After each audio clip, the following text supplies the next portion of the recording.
So going through prompts that were published by other people can be a great first step for constructing your own prompts and for solving your own problems with ChatGPT.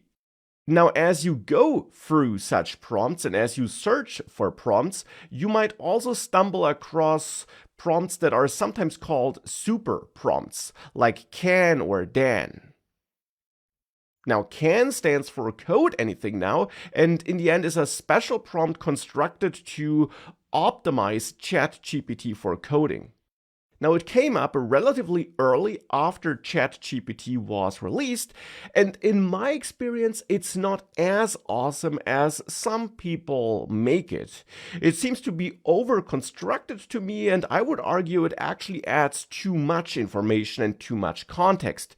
Nonetheless, you can definitely also try out such super prompts like this one here, or also like Dan, which actually jailbreaks ChatGPT with the goal of getting ChatGPT to provide responses to questions it would normally not answer. For example, questions about building a bomb or anything like this. So such super prompts exist and you can definitely play around with them, but in my experience, as mentioned, they're not as powerful as some people make you believe that they are. And especially this jailbreaking stuff is of course also something OpenAI, the owner of ChatGPT, is actively working against, so that in my experience this doesn't really work too well anymore.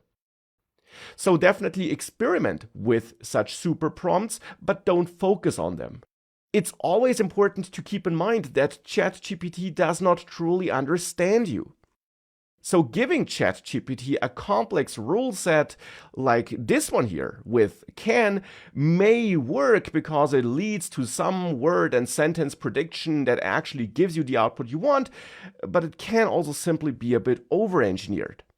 So instead, I would recommend that you simply focus on the general prompting techniques and concepts you learned about in this section, and that you explore other prompts written by other people to get ideas for your own prompts, but you should not rely on those super prompts. Because at least in my experience, they're not as powerful or useful as some people think they are.